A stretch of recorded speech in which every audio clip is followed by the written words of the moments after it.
Restaurant Unstoppable, inspire, empower, and transform the industry. With excitement, allow me to introduce to you today's guest, founder and chief vision officer of Pouring with Heart, Cedd Moses. Cedd, are you feeling unstoppable today? I am. I'm feeling great. Thanks. So if the name Cedd and if this voice of Cedd sounds familiar, it's because he was just on the show, episode 877. And we briefly mentioned his book, Pouring with Heart. Here's the cover right here if you guys are looking at the video. And today we're going to go deeper. We're going to dive into what it means to pour with heart. And we're also going to talk about the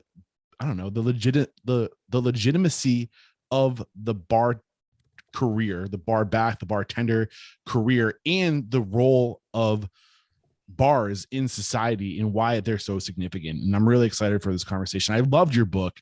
I mean, I listened to this thing and I read it on the flight out to Los Angeles, and I was going crazy the entire time. You can see I have highlights all over this thing. I don't know if you guys can see it through the camera, but it was a great book. I cannot wait to dive into it. But let's get that motivational, inspirational ball rolling with a success quote or mantra. What do you got for us, Cedd? All right. Our mantra is we were successful with our initial mission to build 10 bars in downtown LA, basically on Skid Row. But now we're on to a much bigger mission, which is to build 2,030 careers in the bar business by 2030. How far away are you from that? How many more careers do you have to, how many careers are there right now? We have 400, okay. Under 400. So we've got to grow 500% in the next 8 years. But it's all about building careers for other people like ourselves that are committed and love taking care of other people and pouring drinks. And that's so significant. And it's one of the big lessons I've learned. One of the kind of pivotal points for me is this understanding that success in this industry isn't about doing things to help yourself. It's about doing things to help other people, and especially creating careers for other people, an opportunity for other people. And when you take on that mentality, what happens, Cedd? Did that shift happen for you at some point? Yeah, that shift happened for me. I think I talked about already on the mantra that initially my goals were all about building bars, but then along the way, I learned the magic was all about the people in the business. So I switched gears with our company, with me and my company, and making it more about building people up and building careers for people like us that want to work in this business and hospitality. And that changed my life, and it changed our company, made us much more purpose focused and much more successful ultimately too. When did you figure this out though? How long ago? Like, is there a moment? Was there a piece of advice somebody gave to you? Was there an experience you had? Can you bring it back to a moment? It really happened for me after building our first bar in downtown LA. We were on a track of building 10 bars downtown, which everyone thought was insane at the time since it was so dangerous in downtown LA. I covered that in my last podcast with you, but yeah. But along that way, I discovered the magic of and how that actually ultimately led to the success of our bar and our bar group was our people. And the better we took care of each other and looked out for each other, that spread onto our customers and made our bars created soul and a foundation in our bars that made them unstoppable, to use your words. I like what you did there. Yeah, we really took Golden Gopher, our first bar, from probably the worst bar in the country that I've ever been to. I've been to thousands of bars. Definitely the most dangerous bar I've ever been into in this country, and turned it into one of the most successful neighborhood bars in Los Angeles and maybe even California. So that made us feel like we were Yeah, if you want to listen to the unstoppable. story, yeah, if you want to listen to the story of what that bar was like back in 2001, the Golden Gopher, make sure you check out episode 877. It was literally like 2 weeks ago we published this episode. And one of the things I'm trying to do in the show is really go deeper. I'm trying to make an impact, and I think one of the best ways you can make an impact is, instead of trying to pull more relationships into your network, into your life, go deeper with the relationships you have. And that's kind of how I'm trying to pour with heart here at Restaurant Unstoppable. And I kind of can't wait to get into, like, what does it, so what we're going to cover today is what it means to pour with heart. And we're also going to get into the significance of just the role bars have in society, and the role they've had in the past, like historically and to this day, and the significance of the role of a bartender or bar back. Are we aligned, Cedd? Absolutely. All right. So what does it mean to pour with heart? All right. Well, I love getting a chance to go through this. Thank you. Of course. And expose more people to magic I found in the business. I feel like at this point in my career, I really want to give back. And this business has made me so successful, and made our bar group so successful.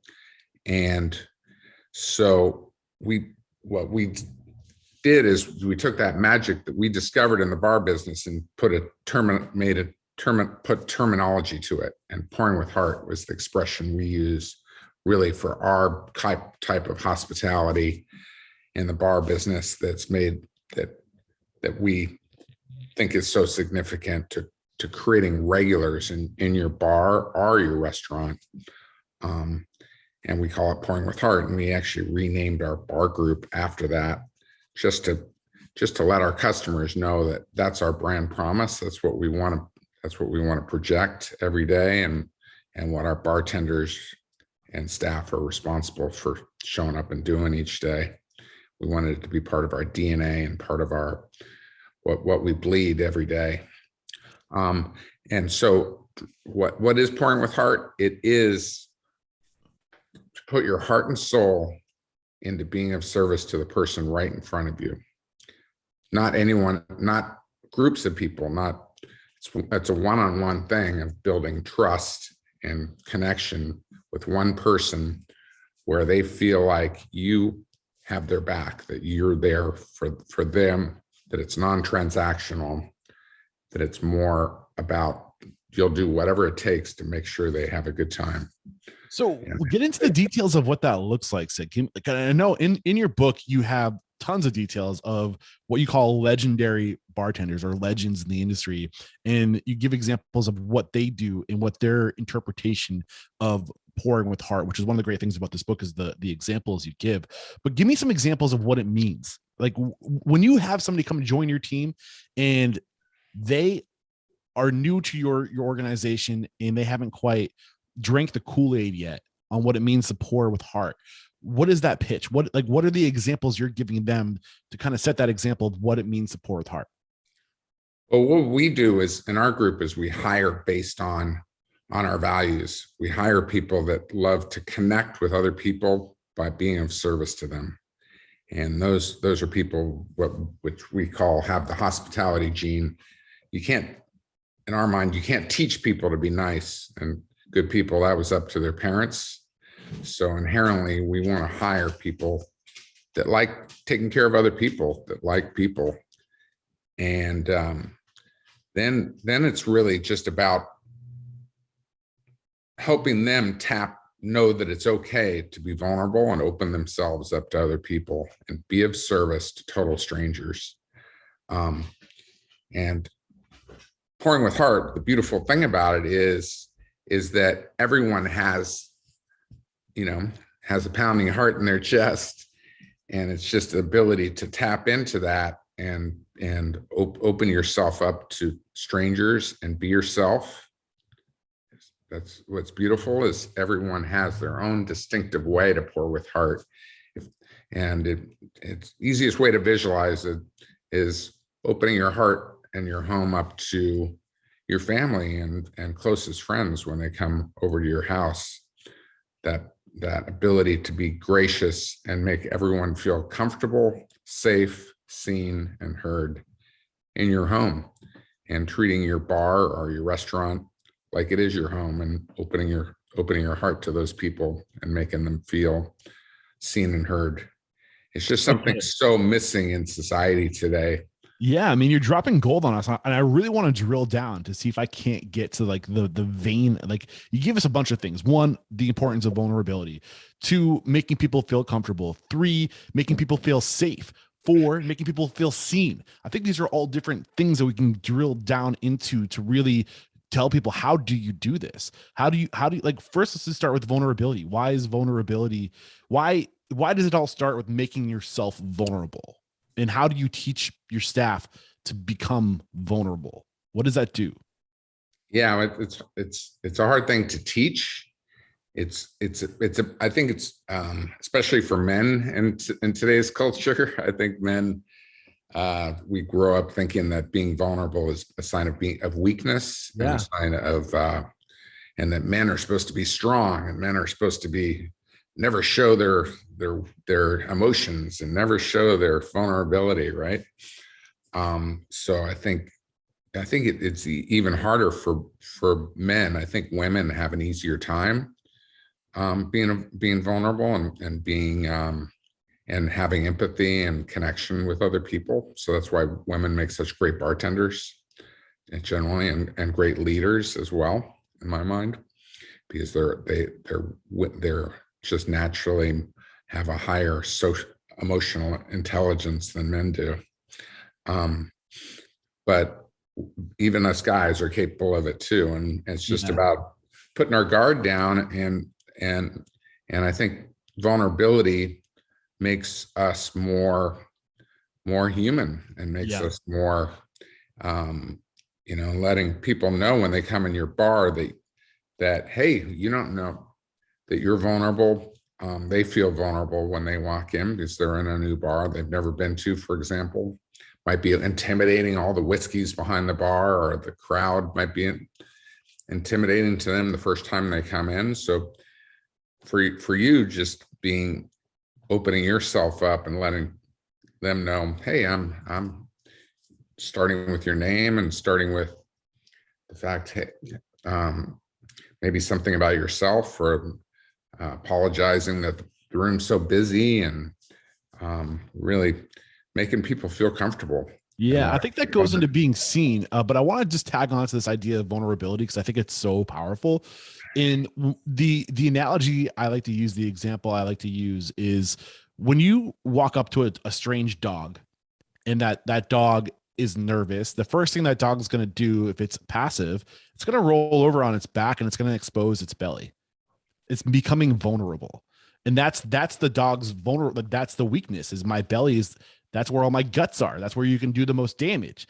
So when you roll over on your back and you become vulnerable, and you reveal your weaknesses, right away we know that you're not a threat. So it's really just getting to that point where you're willing to expose your weaknesses, your true self, and open up. What you're doing is you're opening up. You're becoming vulnerable, because I have no secrets now. Like, the real me, and that just lowers guards. And what do you do? What happens when the dog rolls over on its back?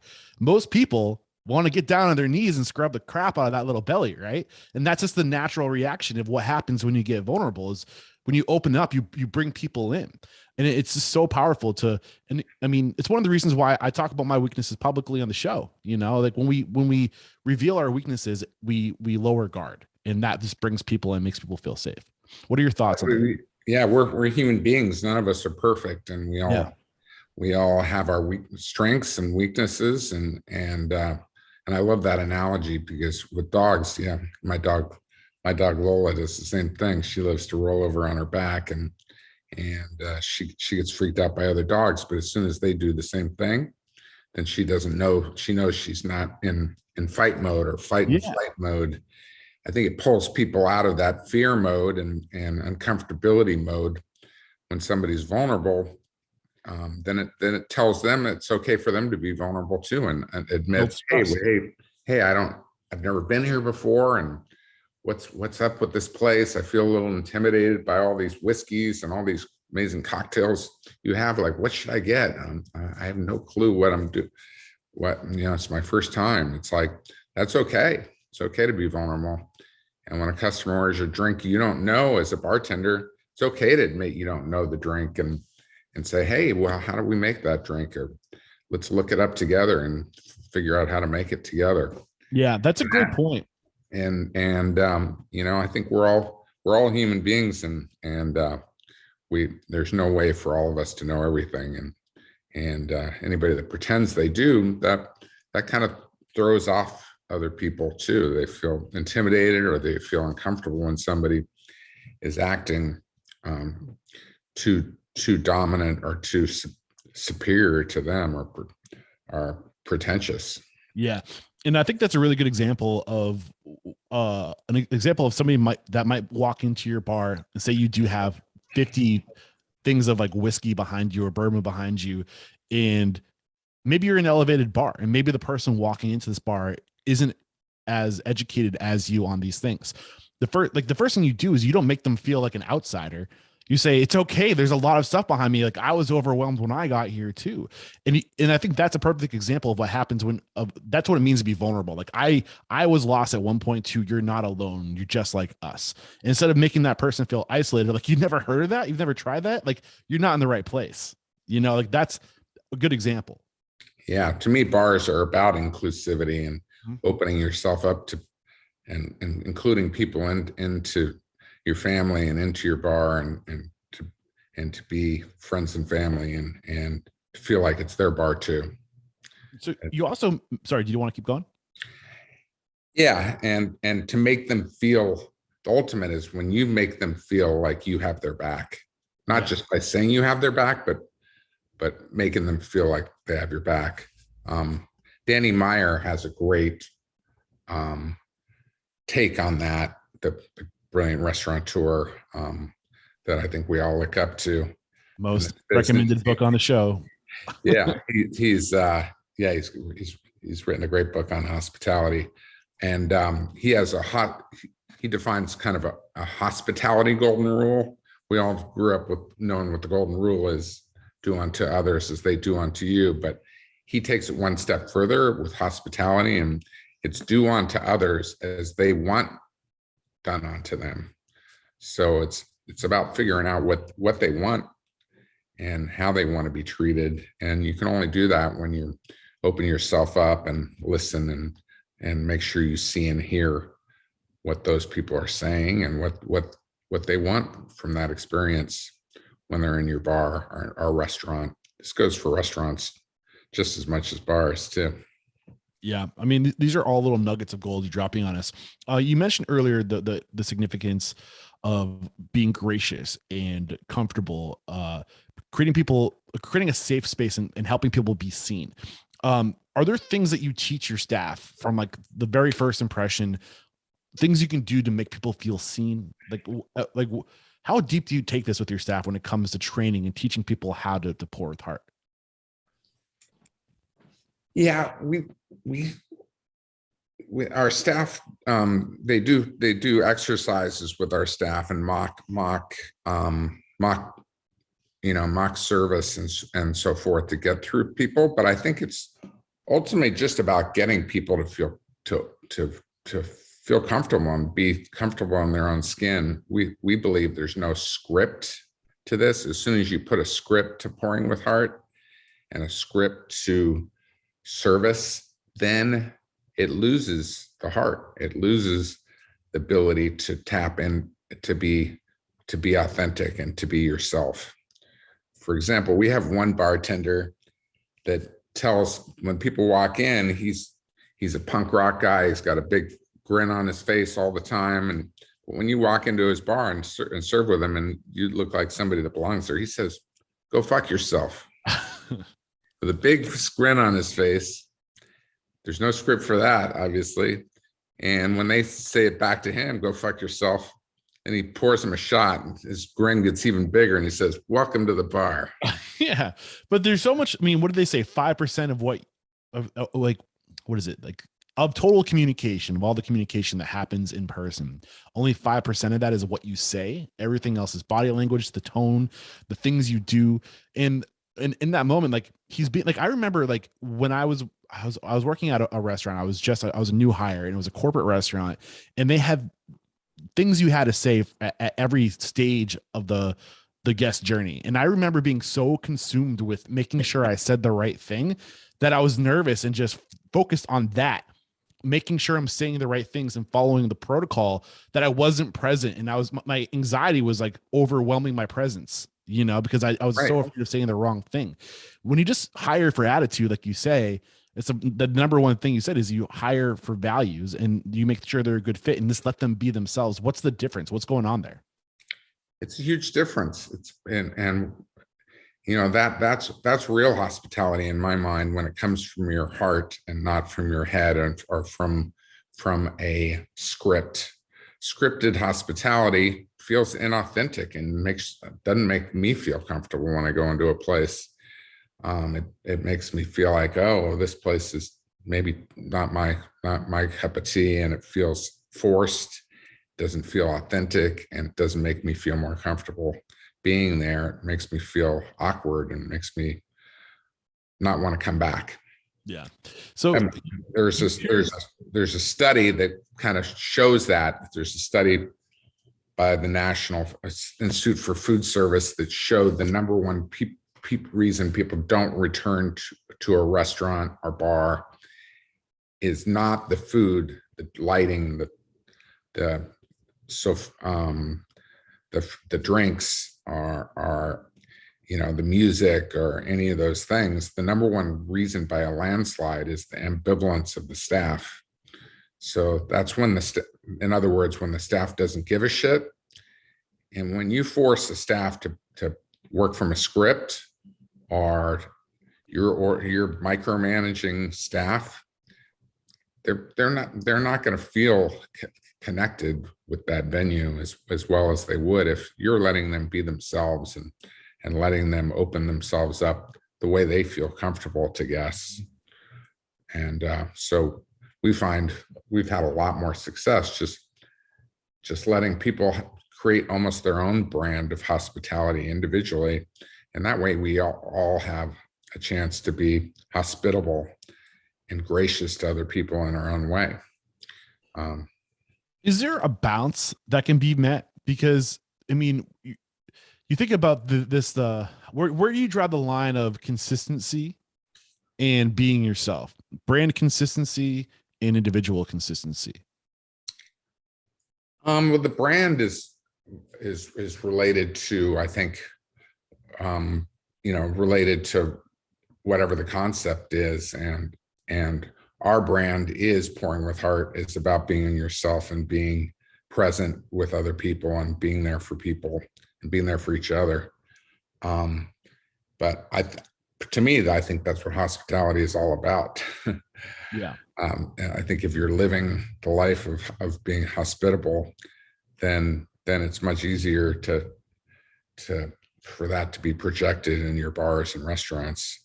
And when you're living the life of micromanaging people and screaming and yelling at people, it's hard for that to translate to ultimately to the customer. It's not, they're not going to feel the love they would when the whole venue is built around looking out for each other and being there for each other and being hospitable and gracious to each other.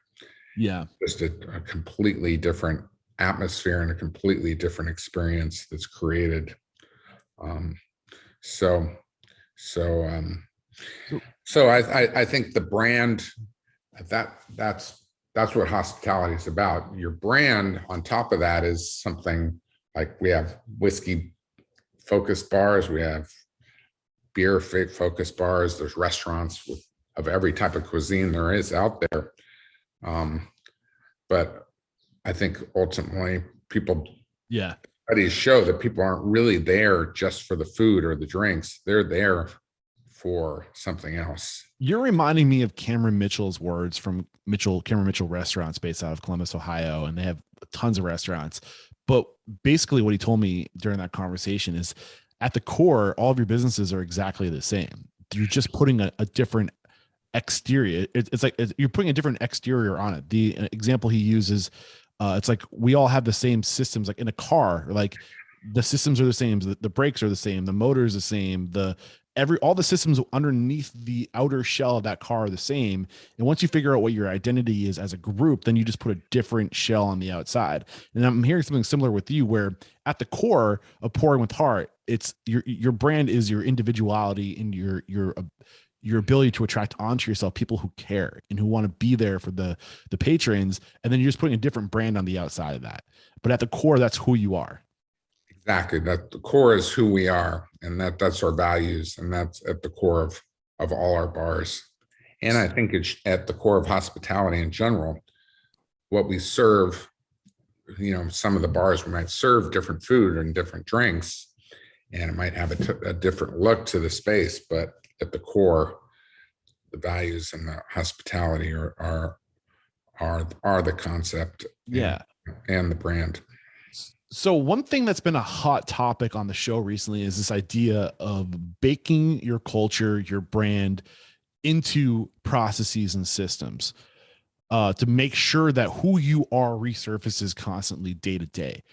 How do you guys make sure your people don't get lackadaisical or lose sight of what it is that makes you you? How do you resurface this regularly to remind people we're here to pour with heart? With that, I think each of our GMs has a different style of staying on top of his people. But one thing we do is we make sure that our staff is seen and heard. The way that we expect them to treat our customers, we have to treat them the same way. In other words, as leaders in the company. So it's hard to tell a bartender to have someone's back when you don't have their back, for example. Exactly. So we live it within our culture every day, and it's expected that our leaders are being as hospitable to our staff as they expect the staff to be to our customers. Yes, that is the best answer, really. And this is how you started your whole business. If you guys haven't heard episode 877, go back to that, because we talk about this in your story. The thing that was your guiding star, your North Star in the very beginning, was you just wanted your people to feel safe. That was your number one priority. I think that because that was the backbone of what you stood for from day one, is just making sure your employees stayed safe. I think it naturally flowed over. And I think that's how you bake these things into your cultures. If you say we're here to make our guests feel safe, my job is to make you feel safe and secure within this job, and that just trickles down. And that's the essence of enlightened hospitality, is it not? Exactly. Yeah. From there, people stand out if you have their back and everyone else on the staff has their back, and that person doesn't have the rest of the staff's back, that person sticks out like a sore thumb, and will be blackballed by the rest of the staff and eventually leave or be let go, because they don't jive with the culture. They don't fit with our values and what we're all about. So ultimately, our staff ends up holding each other accountable for our values and for being hospitable and gracious on a day-to-day basis. What are things and that's more beautiful than me going in there and telling people what to do. Yeah. When your own staff is holding each other accountable for being gracious and pouring with heart with each other and with customers, then it makes all of our jobs a lot easier. Are there things you do to make sure your staff holds each other accountable? Are there things that come up, or reminders, or sayings, or Yeah, well, our hiring practices are based on our values even more than experience in our bars. So, and people can basically be let go for breaking our values, for not living up to the values, and they're definitely not going to be promoted if they're not living our values. That's the other thing, is we promote people and we reward people based on living our values. Share your values with us one more time. I had you do it the first time around, but I'm going to make sure you do it a second time, just to kind of drive home. I think it's important to see examples of what great organizations have for values. In case we don't have our own written down yet, it's good for inspiration. So what are they one more time? Sure. Yeah. Failing forward One. is one. Connect by serving others. Take the high road. Stay weird. That's kind of original one for us. And that's really, I can explain that more too. Humility and gratitude. Strive for humility and gratitude. And the last one is friends and family. Stay weird. Some people ask about that one. That was kind of the last value that we ended up adding. And for us, it's about being yourself and being comfortable. You know, all of us are maybe a little bit weird in our own way, right? What's normal anymore? I don't even know what normal is. And I don't really want to be normal. I think it's okay for us to all have our own eccentricities and our own level of weirdness. And in our culture, we encourage people to be themselves. And I think we remember each other for our own eccentricities and own distinct personality and what we are away from being normal, so-called normal. So it allows us to really celebrate each other and each other's the fact that we all come from different places and different families and might have different, sexual, have different gender, sexual orientation, different colored skin. All of that is part of who we are, all that diversity. And it's almost like something we celebrate that every day. I feel like it's a double-edged, or two-edged. I don't know. Double-edged, I feel like, is like a good and bad, but that's not what I'm trying to say. Like it has double meaning when I hear stay weird, because one, yes, absolutely. It's that freedom to be yourself. But on the flip side, it's also that mindset of we embrace diversity. So like if somebody comes in who's different, it's like that reminder that like, this is what we're after. We want diversity. We want people to be different. And I think that's what I hear when I hear, embrace the weird or whatever, the be weird. I can't remember exactly what you said. What goes through my mind is like, it's important to be diverse, and you want people to feel like they can be themselves, but you also want to remind people to accept the weirdness, because that's what we're about. Ultimately, it is about acceptance. And we want our people to feel accepted and feel safe and comfortable working for us and being themselves. It's like, it sucks to have to pretend to be someone else to be accepted, right? Yeah. It's much better when we're all accepted for who we are. And I think that's what professionalism is. It's weird. I have a problem with that expression, professionalism, because if you look up the definition of professionalism, it's literally to do your job well.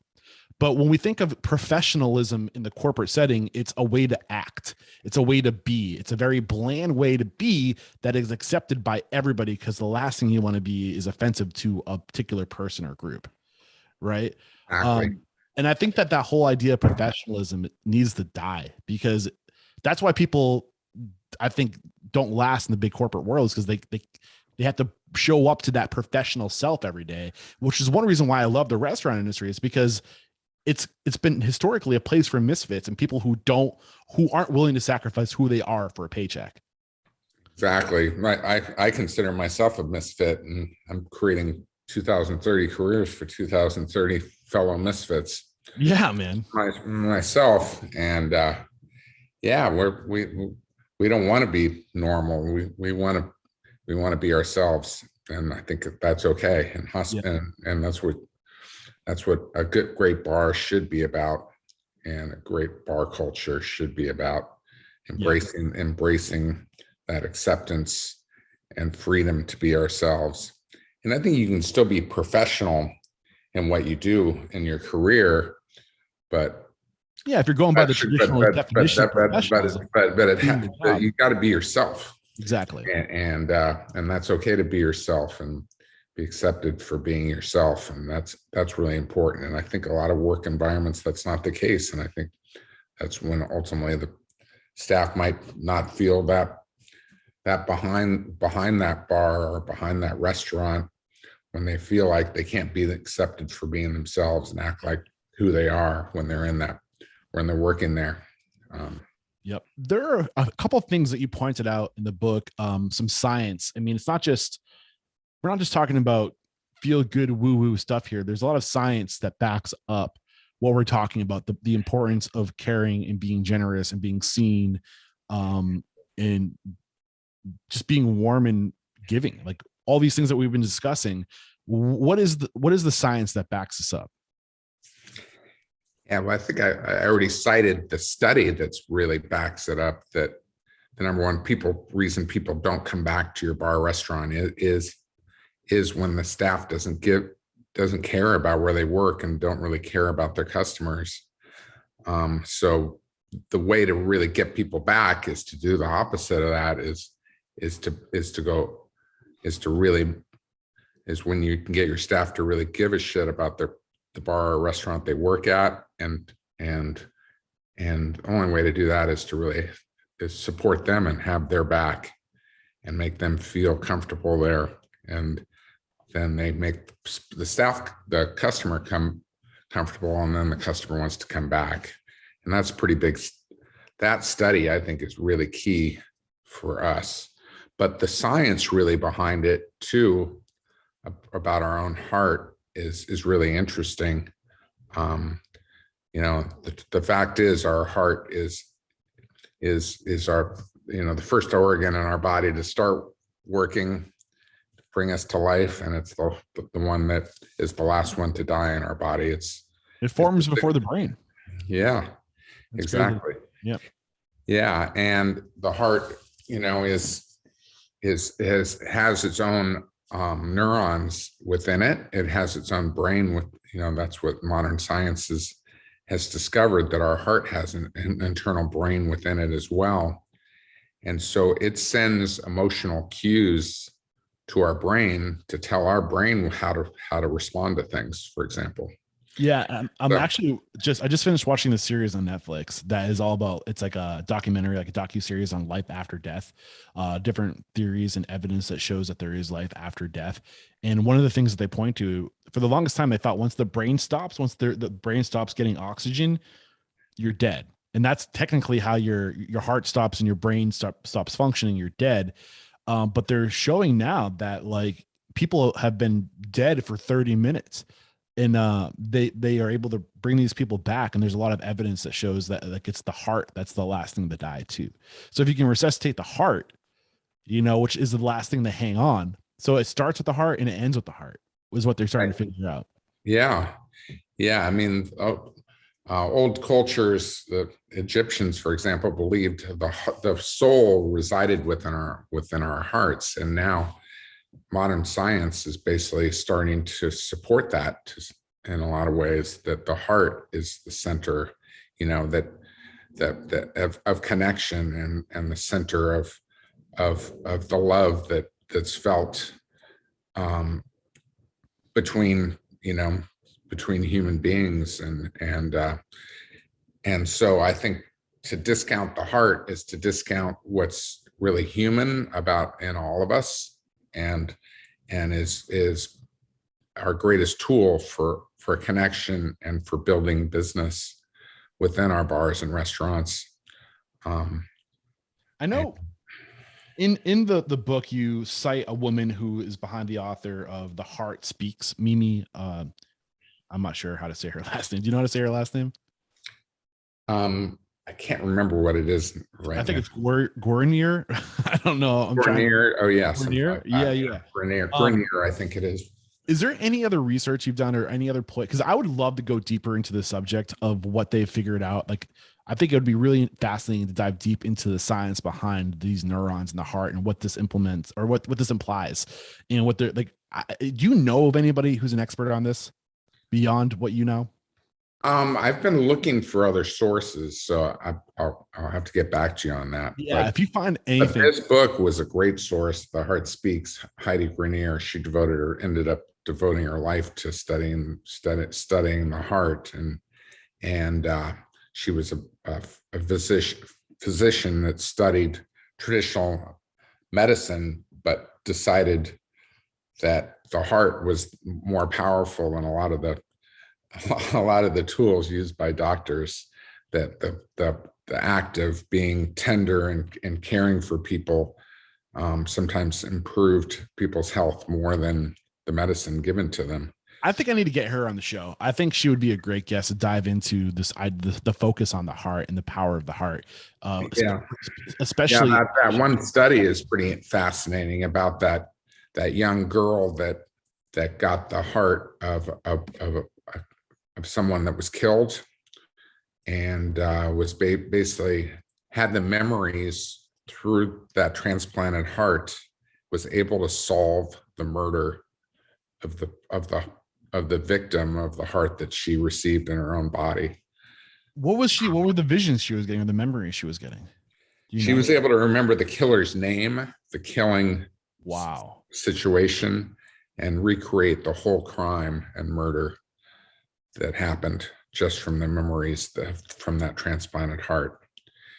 It just shows the power, that it's true that our hearts have a brain within them. They also have a energy field that extends, a magnetic field that extends 10 feet from our body. That's 50 times as powerful as the energy field around our brain. There is a magnetic field from our brain, but the one from our heart is much more powerful. And I use the example in my book that when you're face to face with a customer across a bar, you're within that 10-foot energy field between your two hearts. So there is a magnetic field that's generated between those two people from each other's hearts, which is this is the exact reason why I drive my ass around the country to sit across the table from people, because I just know there's it's hard to explain. I mean, I feel like once you meet somebody for the first time and you make that heart to heart connection, it sustains a little bit. You kind of get into that field and you get a piece of that person that kind of carries along with you, which is why I feel like it's easier then to have remote conversations with people. Yeah, there's nothing like face-to-face connection, and I think we've in hospitality we fail to stress the importance of that, and so that's why Pouring with Heart is like our DNA, because it really is about that face-to-face connection where those hearts do have a chance to let down our guards and appreciate each other. And this is my biggest pushback on the idea of becoming a more digitized world. I'm not going to argue that if you have a more digital presence, it will help your business. There's evidence that shows that you need to be on social platforms. You need to be staying top of mind. And I'm not arguing that. But one thing that I argue is it worth it? Because because you only have so much time in your day. So you have to remove yourself from in-person experiences to make time for the digital experience. And I think that we're kind of selling ourselves short. We're settling for digital relationships when what we know, what the science proves is that we need in-person, face-to-face relationships to be healthy. And I think that it's really important that we focus and don't lose sight of that and find a balance. Because I think that we're putting too much emphasis on the digital side of business right now, and I think that our mental health and our well-being is suffering because of it. I agree 100%.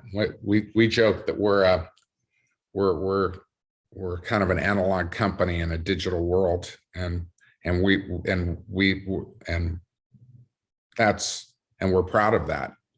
That we're all about face-to-face connection in our business, and that's how we build our business, and that's one person at a time through that trust built by face-to-face interactions and being there for a customer and not being transactional about that experience either. As soon as people feel like you're just taking advantage of them and trying to milk them for the transaction and make money from that interaction, then you've lost that customer for coming back. I think this is a really good transition into the chemicals associated with hospitality, like dopamine and serotonin. But here's the interesting thing, why I think it's a good segue, is because they've proven that social media is and these social platforms, these digital platforms are addictive because of the quick hits of dopamine we get in association with it. But why is that a bad thing? Exactly. And yeah, I mean, the level of loneliness in America, the statistics are hitting all-time new highs, and have really surged in the era of social media in this country. Dopamine, yeah. The fact is, like when you're liked or friended on social media, that creates a small amount of a dopamine hit. Email creates dopamine hit. Text messages create a dopamine hit. And companies like Facebook are and other companies are aware of that. McDonald's is aware of it too, and the way they I'll go there. formulate their food. There's a lot of companies that they're basically taking advantage of the fact that there's dopamine. They're intentionally trying to drive dopamine hits to us to encourage us to do certain things. You left out one source. It's almost like a form of manipulation. Yeah, you didn't mention porn. You know, I know this is a business podcast, but whatever. But that's another big one. Yeah, porn and is a big one. Sugar is a major dopamine hit, and it's something that's proven now to be horrible for us. Yeah, rates of heart disease and diabetes and obesity in this country a lot of it's driven by sugar, which is insane. And sugar is added to almost everything these days in food just to get us more addicted and to give us that dopamine hit. So it's almost like all these social platforms are the modern day corn syrup, you know, where it's a substitute, but it's not the same. You know, it's processed food, and we haven't quite figured out how bad this shit is for us. And I think we won't figure it out until like another 5 or 10 years, until everyone's offing themselves, you know, or like there's just an unprecedented level of depression, you know, like that we bring up something, the more dopamine addicted we are as a society, the less it kind of opens us up. It's like a short-term hit. It's not cocaine, for example, is a great example of the similar kind of reaction to what sugar is. It's like a short-term high that ultimately leaves us feeling empty inside afterwards, versus serotonin and oxytocin, which are considered more of the love chemicals and give us a boost that's more sustainable. And that only comes from direct human interaction, from having that close bond and trust built between people. Or oxytocin being the ultimate chemical that's driven by, we get that like when our kids are born. It's the reason we fall in love with our kids instantaneously, and we'll do anything for our children. For example, our lovers, our soulmates. You know, there's that love and oxytocin that flows from that. But serotonin is something you can drive just from a one-on-one interaction. Yeah. So what we say in our bars is we're trying to drive serotonin more than dopamine. Alcohol is gives us a dopamine hit. But we're trying to drive serotonin, which is a much more lasting chemical that gives us ultimately more sustainable happiness in our lives. So we say, sorry to interrupt, but that people can drink at home, but all you're getting from drinking at home is the dopamine. When you come to our bars, you're getting serotonin. And that's the ultimate reason that people want to come back, is for serotonin. So I was hoping that this would be a good segue into the significance of bars in the restaurant, or just the significance of bars in society and restaurants in society, in the role of a bartender or a server, is that we don't realize how significant these roles are in delivering these chemicals to everyday people. We live in a more detached world, a more connected yet detached world than ever. And I think people need to be able to go someplace and feel seen, feel loved, feel appreciated. And there's a lack of that, it feels like. And I don't know, maybe I'm overstepping by saying that. I wasn't around 50 years ago. I didn't know what it was like then, but there's evidence that shows that what I'm saying is true. And I think that bars, just like your bar in downtown LA was a resurgence in bringing back that community. I think that collectively, the restaurant industry, the bar industry, if we recognize the significance, we can inject this back into humanity and society. We want to wrap up today's conversation kind of just focusing on the role of bars in society, the history of and the continuing significance of bars and bartenders, bar backs, servers in society. So where does it make sense to pick up this conversation? We already talked about the chemicals that we get, the impact of the heart within proximity of people, these chemicals that are being released that we mentioned. But what is the history of bars? Why is it the bar something like that? Every school should teach history lessons on the bar. You know what I'm saying?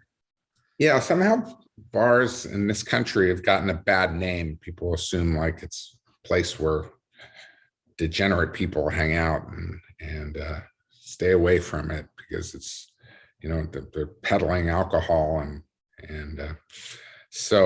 but if you look at the history of bars within the United States, you really you discover that this country was really founded in the bars and taverns of early United States. For example, the American Revolution was hatched. The plans for the American Revolution were hatched in bars. George Washington ran for president by going from bar to bar, tavern to tavern across the country to tell his message, and celebrated for 2 days in a row, running up a huge bar tab when he won the presidency. Do you remember that number? I know you mentioned it. The Declaration of Independence was by Thomas Jefferson, was written in a bar. George Washington ran a whiskey distillery, and it's the fact is, this country at one time, it was illegal for a city not to have a bar or tavern in it because why though? Because bars and taverns were considered the communal center of the city.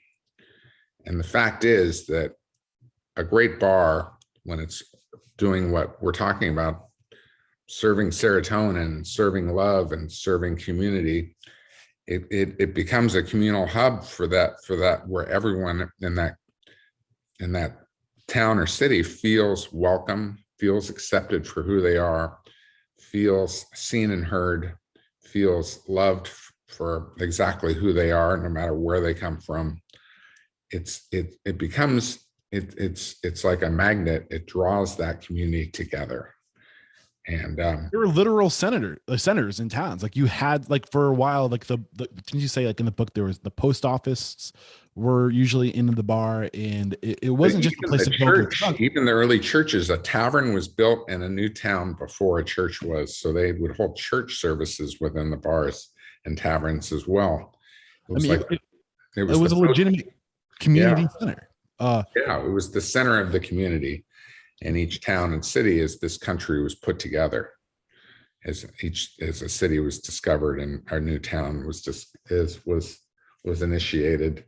I mean, the word pub derives from public house. I think we just forget that, like our history, like you said, like this is where people came together, shared ideas, and communicated. It was the glue. It was the modern day social media.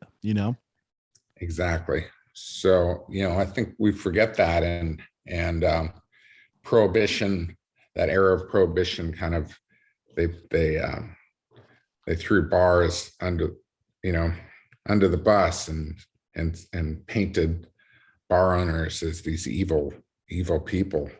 But the fact is, this most bars and taverns and restaurants are good, hardworking people that are just trying to provide provide for the community. And so we don't think it deserves the bad rap that bars and bartenders have gotten over the years. So Okay. You mentioned George Washington's bar tab. It was $17,000, and I knew you pointed out, but in today's standards or by today's math, if that's the equivalent to what 419,518. yeah, almost half a million bucks spent, and that's this bar tab. So yeah.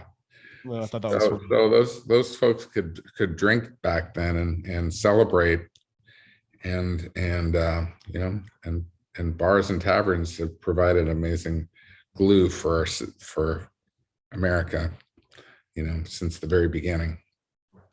So going into the future, what is the message you want to deliver as far as why we need to recognize the bars and the bar industry as legitimate career?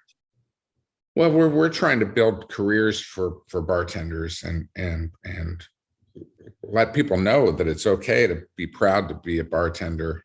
You certainly can make great money as a bartender. Bartenders,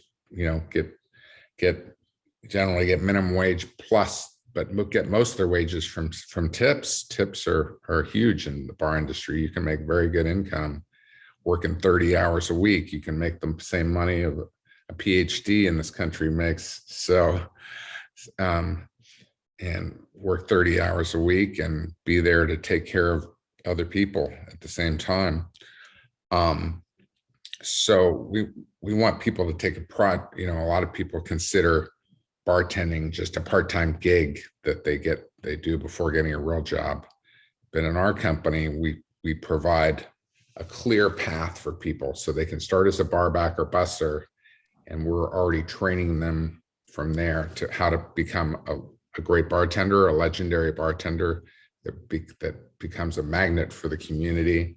And then on from there, that they can, once they're showing the attributes of pouring with heart and being there for everyone around them, then they naturally can move into leadership positions in our company and eventually run their own bar and then create careers for other misfits and keep the cycle going for years to come.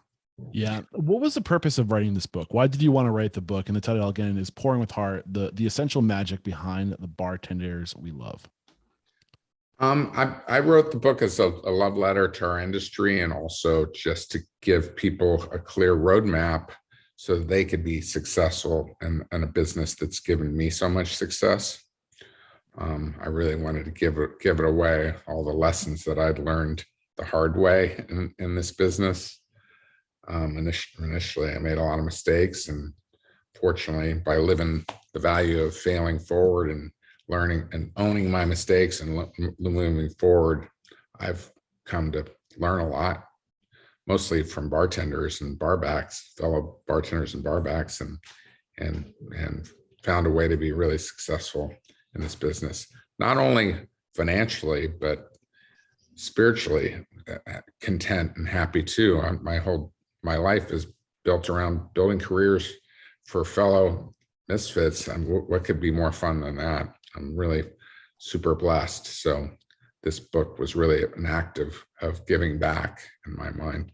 Yeah. And I just want to give you a little pitch. I mean, I think if you guys are listening to this and you have a bar in your restaurant, or if you are a bar first, get this book for every one of your employees to kind of set that standard of what it means to be a bartender, and also to inject a little bit of pride into the work that they're doing, to help them understand that their work matters, and I think that that's one thing that you really do well in this book is you inject integrity into the role of a bartender and a bar owner, for that matter. Some of the chapters that are in this book, the titles of the chapters are why work in a bar, America started in a goddamn bar, how to get your foot in the door at a bar, the wrong bar can be a career killer, so how to find the right bar for you basically is what that chapter is about. The bar back and why it's the most position in the bar, how to become a legend bartender, moving into leadership positions, and the pitfalls of the bar business. So it's a really great book for anybody who is maybe new to the industry, who likes it but wants to learn how to do it really well. And you even go into detail as to like these legends that you've come across and what made them legends. And you paint that picture of what to aim for, which I think is really important, of what's possible, what like, I guess the peak of being like, I don't know, like what that goal can be, the aiming point of what your career can be. And I think that's really important. Yeah, I think it's helpful for us all to be able to visualize, somebody that we want to be more like, and so I tried to really paint the clear picture of what those legendary bartenders do, and how they became legends as well. Because all of us, just by opening our hearts and being there for other people, can work hard and turn into legendary bartenders and eventually run our own bar. Yeah. So what's your plan with this book? Are you planning on just getting rich off all the proceeds you get from this book and run to the bank? Like what's the deal? No, all the profits from this book go back to bartenders and barbacks, that in case they get hurt, it's like an emergency fund called the For Each Other Fund, for those bartenders and barbacks and bar teams, that in case they get COVID, or in case they fall down a flight of stairs or get in a car accident, that it's an emergency fund to provide for them until they can get back on their feet and back behind the bar. Yeah. So I'm giving back here, and I hope you buy the book so that you can help out these folks. It's certainly, the money's not going to me. So yeah. A great cause for some great people. Absolutely. If we want this book, where do we go to get it? It's available on Amazon.com, and there's a hardback, paperback, and also an audio version that came out terrific with my fellow barback Pedro Shanahan. We're gonna get Pedro on the show. Yeah. Pedro is amazing. Everyone should listen to his episode. He's an incredible person. Yeah. And the other thing too, I want to make sure our listeners know, you're looking to grow by, you said 800%. 500%. Oh, sorry. What's next year? 300. We're already one of the largest bar groups in the country. 26 locations across 3 states. Yeah, and we have incredible profit margins. But our goals are all set around building careers for bartenders. Our goals are not set about making profits. Our goals are about people. Yeah.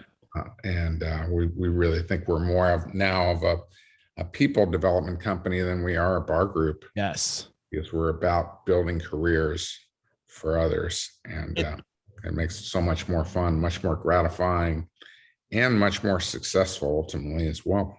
And I will say, in my journey of almost 900 interviews to this day, my goals kind of always been to understand and emulate the most successful business models, not just on a monetary standpoint, but on a sustainable standpoint. And I think what you're doing with Pouring with Heart is a great example of the type of restaurant businesses I'd like to see. The people that realize that when I make my job about creating opportunity for others, then we all win. And you recognize that it's not about me, but it's about everyone else that comes into my organization, and how can I create opportunities for them? And that's what the most successful restaurateurs do. But the thing that I like specifically about your model of investing in your people, in their visions, is that I think we forget, and I'm kind of pushing against like the franchise and corporate model, I guess is what I'm saying right now, is I think there's a certain level of creativity and identity associated within the industry. And I think we lose that in the franchise world, in the corporate world, and when we're just creating more copies of one thing that was successful at one point. I think there needs to be a level of identity and creativity associated within the bar industry. And I think that when people invest in the visions of others, that's how we achieve it. Because people, I think their businesses are an extension of who they are and their creativity. And I think that's an important element to this business that we lose in corporate and franchise settings. What are your thoughts on that? I tend to agree. I think in business in general, people are much, when it's all driven by profits and self-serving, then you lose the soul of what the business might have been about. Capitalism is about advancing humanity, and hospitality should be even more people focused than general capitalism and other businesses. It's about service and being of service to others. And the more we give, the more we receive, and that's proven more and more to me every day. Our company, our goals are set based on giving back, and the returns that we get on that are not only financial, but